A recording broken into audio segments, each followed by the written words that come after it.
Shalom Aleichem Internet. My name is Rabbi Sender Kaczynski, and here is the weekly TorahByte. This week's Torah portion is Parshat Lech Licha, and in it we are introduced to perhaps the most famous Jew of all time, our forefather Abraham. Abraham, we all know all the famous stories about Abraham, that in a world where everybody was serving idols, a world completely and universally on the side of paganism, Abraham discovers God at the tender age of 3. And it's not something that he kind of keeps quiet to himself, but rather he goes on a mission to express this opinion, to share this view, etc., to the point where his father, who sold idols for a living, he smashed all the idols in his father's shop. So eventually this led to a great showdown with Nimrod, who was the great king of the era and a deity in his own right, and he throws Avram into a fiery furnace, and Avram survives miraculously.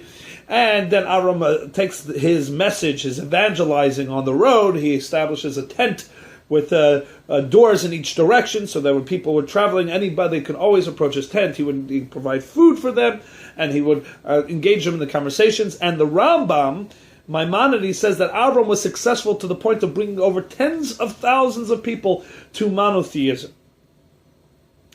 And all these incredible stories are not in the Torah. Not a single one of what we I just told you is in the Torah. In fact, the Torah introduces us to this remarkable figure, Avram, the forefather of the Jewish people, 75 years into his life. With the first time that God actually revealed himself to Avram and gave him a command as to what to do, Lech lecha me'artzecha me'uladetcha me'beit avicha el ha'aretz asher areka, leave this land, your land, the land in which you were born, the land of your father, and go to the land which I will show you. And this is obviously shocking. Where is the first 75 years of Abraham's life? Why does the Torah not tell it to us? And the answer is that the Torah is not a history book. It's not a story book. It's not either profiles of great figures in history.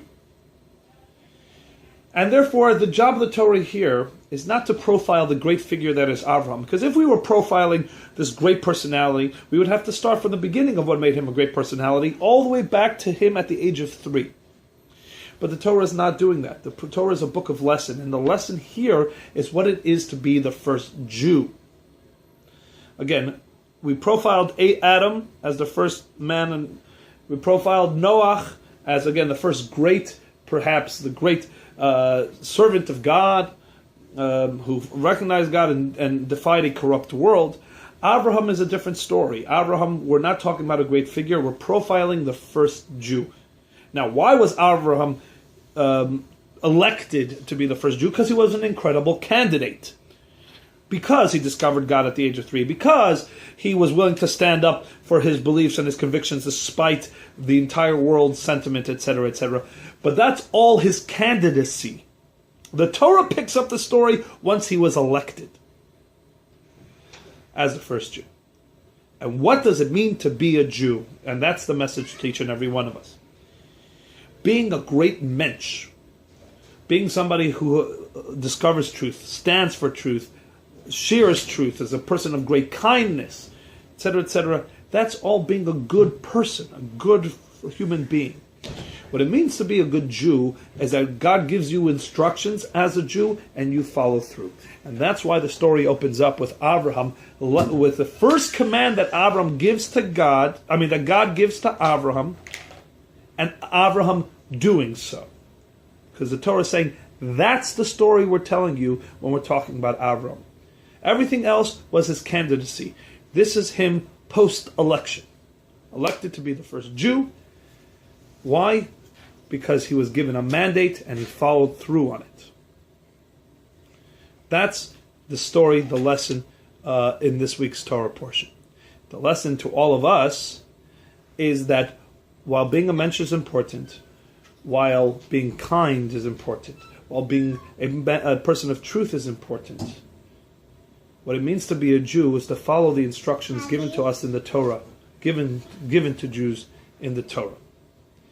And so that what we have to do our responsibility is to study, to learn as much as possible what are our instructions as Jews in the Torah. Shabbat, prayer, kosher, all these things, because those were the instructions given to us from God. And that is the definition of a Jew. Everything else is what makes us incredible candidates and what makes us good human beings, which we all have to be. But on top of that, we also have to be good Jews. And that is as defined in the Torah. Good Shabbos. Everybody have a wonderful, wonderful week.